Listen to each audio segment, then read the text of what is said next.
Child by Julia Donaldson. The Gruffalo said that no Gruffalo should ever set foot in the deep dark wood. Why not? Why not? Because if you do, the big bad mouse will be after you. I met him once, said the Gruffalo. I met him a long, long time ago.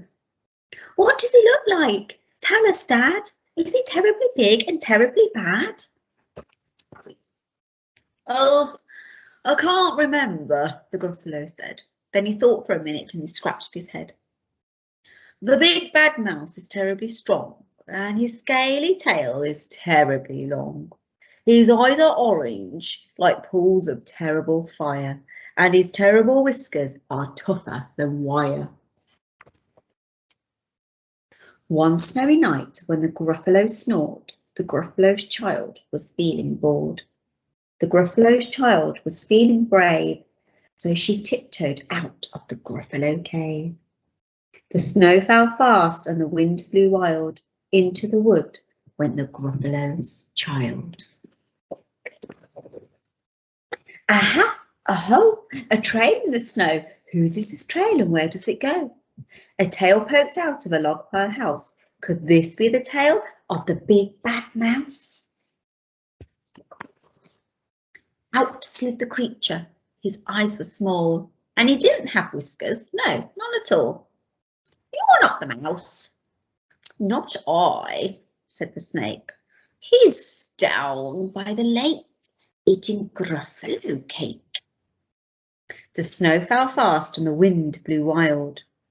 I'm not scared, said the Gruffalo's child. Aha, aho, marks in the snow. Whose are these claw marks and where do they go? Two eyes gleamed out of a treetop house. Could these be the eyes of the big bad mouse? Down flew the creature. His tail was short and he didn't have whiskers of any sort. You're not the mouse. Pooh, not I. But he's somewhere nearby eating Gruffalo pie. The snow fell fast and the wind blew wild. I'm not scared, said the Gruffalo's child. Oh, a track in the snow. Whose is this track and where does it go? Whiskers at last and an underground house. Could this be the home of the big bad mouse? Out slunk the creature. His eyes weren't fiery, his tail wasn't scaly, and his whiskers weren't wiry. You're not the mouse.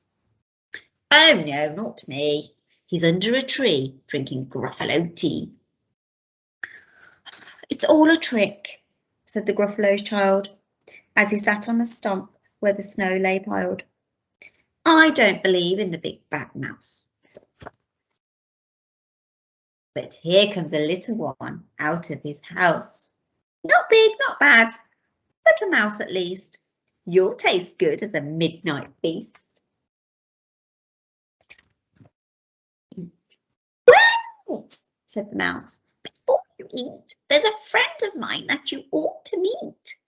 If you'll let me hop onto a hazel twig, I'll beckon my friend so bad and big. The Gruffalo's child unclenched her fist. The big bad mouse, he does exist. The mouse hopped into the hazel tree. He beckoned, then said, just you wait and see. Out came the moon. It was bright and round. A terrible shadow fell onto the ground. Who is this creature so big, bad and strong? His tail and his whiskers are terribly long. His ears are enormous, and over his shoulder he carries a nut as big as a boulder. The big bad mouse, yelled the Gruffalo's child. The mouse jumped down from the twig and smiled. Prints in the snow. Whose are these footprints and where do they go? The end. I hope you enjoyed another Christmas story.